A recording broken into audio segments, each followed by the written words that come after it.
How long have you been involved in trying to see your kids? We finished with each other at the end of October 2001. We're now almost at the end of October 2004, and I am basically no further than I was a year after we had separated or had finished. I'd tried with the two solicitors to do things without the courts, because I'd heard what the courts were like, but obviously as a woman she knew what the courts were like, so she decided to go through the courts. And I felt that I had to answer, well, I know that I had to answer a lot of accusations that were untrue about domestic violence, about my kids are scared of me, about beating my kids up, which were totally fabricated. But I felt that the courts looked upon me as that person, which wasn't very nice. Have you ever been tempted to give up? Yes, quite a few times.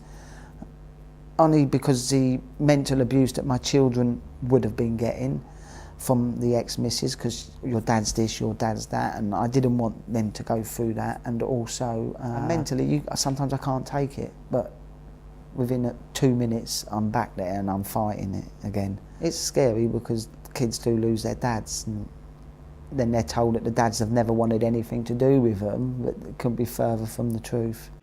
Every year, what the government calls only 15,000 cases go to the family courts. In just 7% of those cases are men allowed to live with their children. The courts reduce the rest of them to Sunday fathers. 4 out of 10 fathers lose touch with their children forever. So why does this happen? Why are fathers forcibly removed from their children?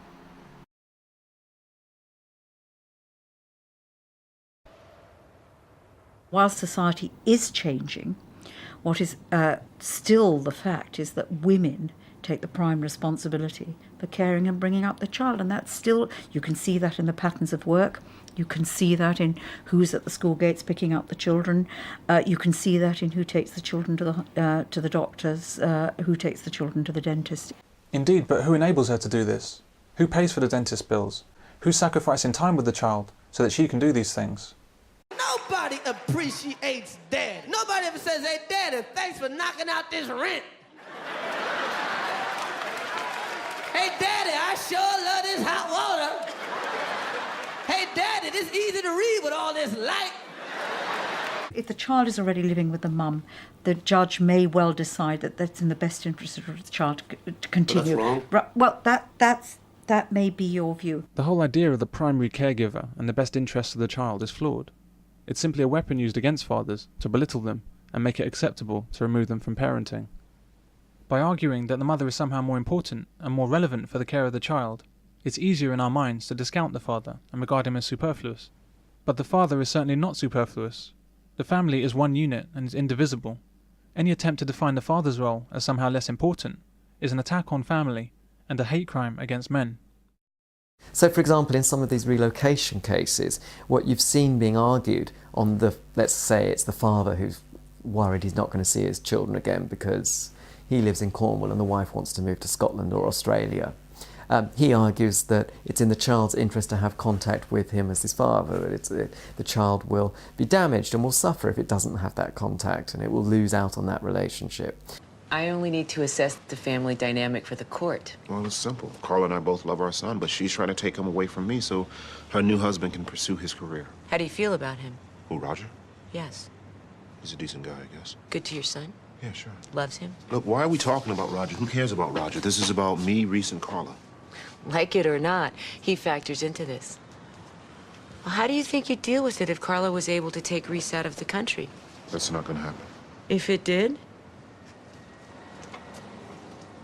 On the other hand, the mother who's relocating might argue that she's got a wonderful job opportunity, or that she's going to return to live where her parents come from, possibly, or she's going back to where she's originally from, and she wants to bring the child up with the benefit of an extended family.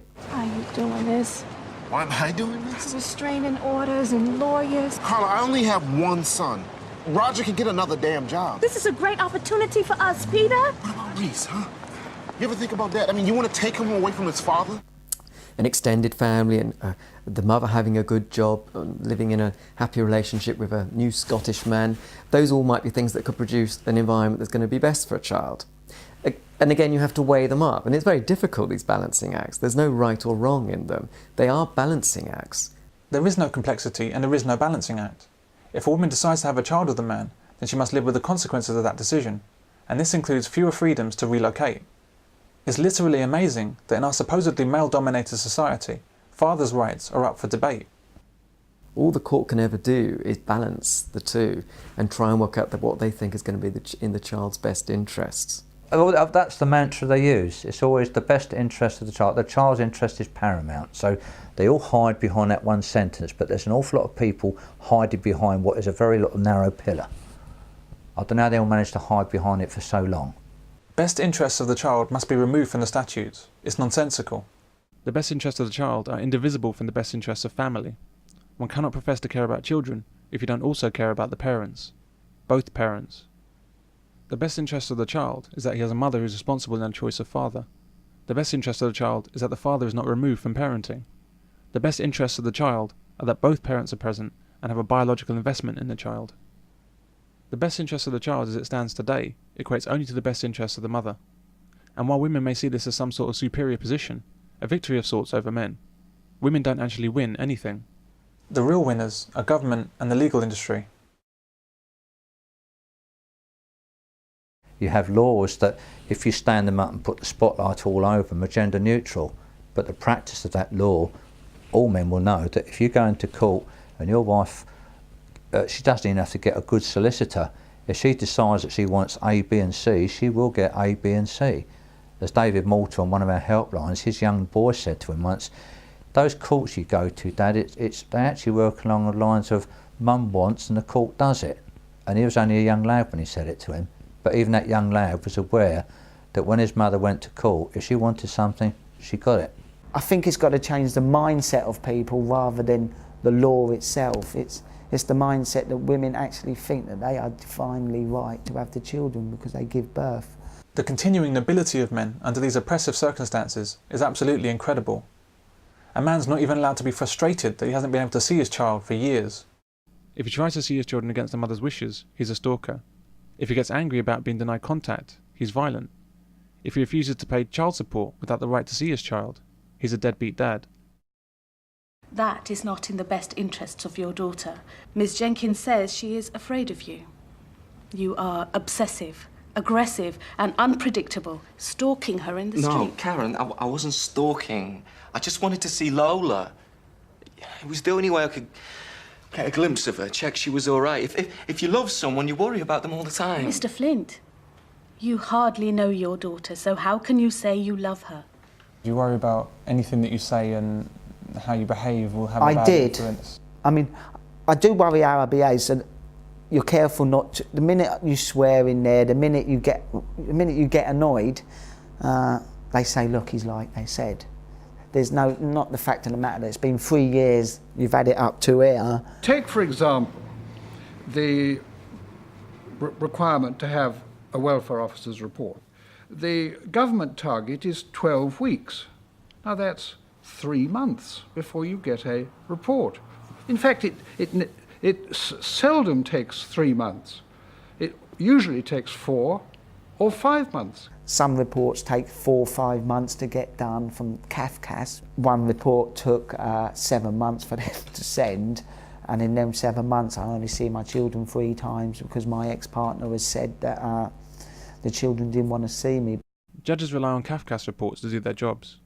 But CAFCAS is a feminist institution, riven with prejudice against men. Most reports are from the viewpoint that fathers are unnecessary to upbringing. They'll typically recommend ridiculous contact arrangements. And if the mother disagrees, then even this doesn't happen. The the arrangement I have at the moment is 3 weekends out of 4, which is pretty good compared to a lot of dads. But that's because she don't want my children at the weekend so she can go out. But so if it weren't in her interest, it wouldn't be me having the children. And for a year she wouldn't let me see my daughter.